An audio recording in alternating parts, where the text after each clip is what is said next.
We come now to the fourth visit, where I shall introduce you to your greatest asset, and with this introduction, the master key to success will be within your easy reach.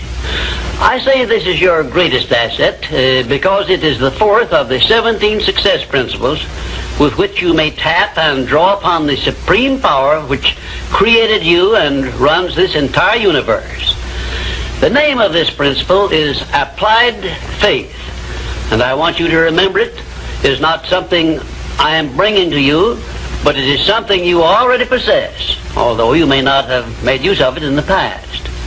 And now let me tell you what applied faith is and what you can do with it. Applied faith is the mental attitude wherein you may clear your mind of all fears and doubts and direct it to the attainment of whatever you desire in life. In our first visit, I told you that you and I and every person were blessed with the privilege of complete control over but one thing, and that is the exclusive right to take possession of our own minds and direct them to the attainment of whatever we desire in life. Applied faith is a mental attitude we must cultivate and maintain before we can take complete possession of our minds. It is the means by which we may break the seal of that envelope I mentioned in our first visit and take full possession of the 6 forms of riches we get in return for taking possession of our minds and using them. Those 6 riches were, as you may remember, sound health, peace of mind, a labor of love of your own choice, freedom from fear and worry, a positive mental attitude, and material riches of your own choice and quantity. We are now, this very moment, standing in front of the gateway which can be opened only with the great master key to success. And I'm giving you the closest clue I have yet mentioned as to how you may take possession of this key. In order that you may condition your mind to embrace and use applied faith, you must understand that there are 2 ways in which you can use faith. You can put it into reverse gear and use it in a negative way by allowing your mind to dwell upon the circumstances and the things you do not want, such as poverty, ill health, failure, defeat. And this is precisely what the majority of people do, which explains why the majority of people go through life in misery and want. Or you can take possession of your mind and direct it to think of the 6 riches which came over with you in that sealed envelope. And you will attract these riches to bless and serve you all through your life. Isn't it a strange fact that most people make a negative application of their great power of faith by thinking about and believing in poverty, ill health, fear, failure, and defeat, when it would be so easy for them just to change their thinking over to the circumstances and things they desire? Now let me give you a description of the one thing which represents the main difference between a successful person and a failure. Please listen carefully and think for yourself as I speak, because failure to recognize the truth I am about to give you is the starting point of most failures. Successful people in all occupations, all professions, and all callings have one trait which distinguishes them from the failures. It is their capacity for belief.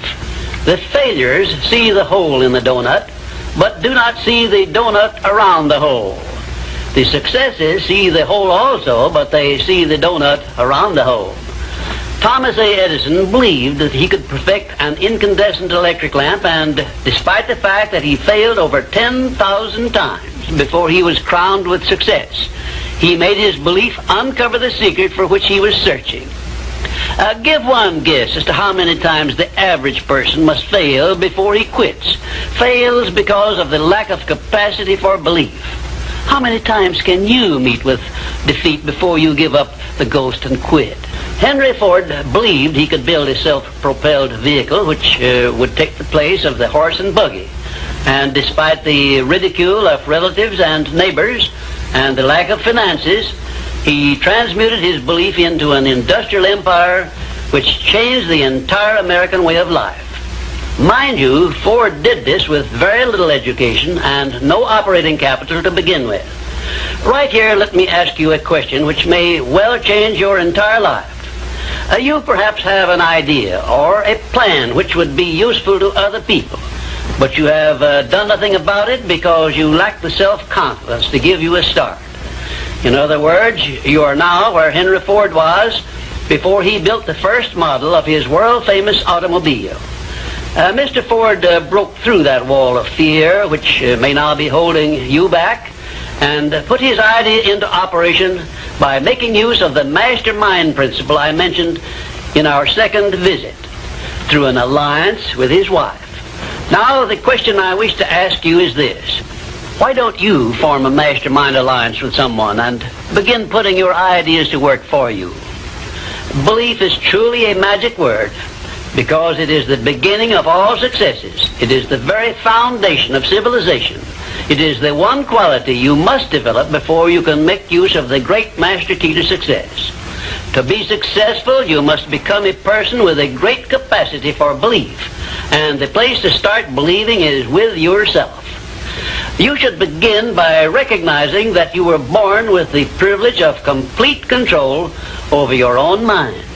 You should also recognize that by the application of the master key to success, which I am passing on to you through these visits, you can take full possession of your mind and make it yield you whatever you demand in life.